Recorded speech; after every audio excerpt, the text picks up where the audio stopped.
Okay, so not really an algorithm per se, but it is in the algorithm section of the book. So I suppose we better throw it in there as well. So recursion comes up quite a fair bit. And recursion is where a function calls itself. So factorial is the common example that's used. And normally what they'll say is you could do this with iteration, i.e. loops. They'll get you to program it. And then they'll say, now change this to be a recursive solution. Okay, so let's think about factorial. Now, I'm not a math magician, but from what I understand, factorial of the number, let's say 5, basically is a multiplication of all of the numbers below down to 1. So 5 times 4 times 3 times 2 times 1. Okay, and then we stop when we get to 1. All right, so that's going to be our factorial for 5. 6 will be 6 times 5 times 4 times 3 times 2 times 1, all the way down. Now, there's actually a pattern here which says that actually what we're doing is factorial of 5 is actually equal to 5 times the factorial of 4. And the factorial of 4 is equal to the factorial of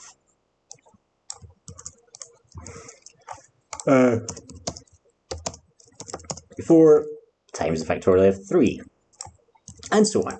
And you basically work your way down until you get to the base case.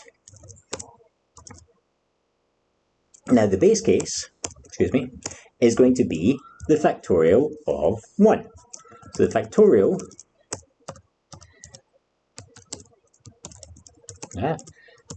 my caps has gone horribly wrong. There we go. Factorial of 1 is just going to be 1. So anything less than 1 factorial is going to be a 1. Okay, so when we get to that base case, we can then work our way up and go from there. Okay, so let's actually write that out. If we're going to do it, might as well do it properly. So we're going to have factorial 3 is equal to 3 times factorial of 2. Factorial of 2 is equal to the 2 times the factorial of 1, and factorial of 1 equals 1. Okay, so let's get rid of that line, and let's see how it's getting done recursively. Okay, so this is going to be a function, factorial, and factorial is going to return the factorial of the previous number. Okay, so let's break that down. So factorial of 5 is going to be 5 times factorial 4, which means we have to work out factorial 4. So that's like a subpart, and that's a subpart of that, and that's a subpart of that, and that's a subpart of that. And then this last bit we get to is called our base case. So basically there has to be a point at which we stop. Otherwise we'd end up with infinite recursion. So once I get to the bottom line, so I've basically worked all my way down, and this is using a stack usually, but then I can start going back up the way. So it's like I bounce down, or I fall down, and then I bounce back up. So now that I know I've got to the base case, I know that factorial of 1 is equal to 1. So in the previous call, I can take factorial of 1 and replace it with 1, which is 2 times 1, which is 2. So factorial of 2 is equal to 2. So when it gets resolved, it's going to pass that up to here. And then it's 3 times 2. 3 times 2 is going to be equal to 6. Oh, math's getting complicated. But then, so then 6 gets passed up here, which means we're on factorial of 4. So 4 times 6, 6 is 12, 24.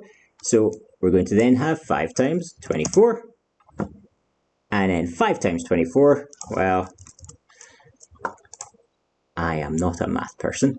5 times, I'm kind of a math person because I teach computer science, not quite the same thing, is 120. Okay, so in theory, that's going to go that way. So basically, we keep going down the way until we get to a certain point, and then we work our way back up using the information we know. Let's say you had friends who owed each other a debt. One person would ask the other person, can you get the money from person B? And person B says, oh, I can, but person C owes person B money, so person B is going to go to person C. Once person C gives person B the money, then person B can give person A the money. And maybe that's not a great idea to explain it, but hopefully when you see it worked out, it will make sense. All right, so for this, we're going to be using our functions. In fact, let's separate theory and practical again.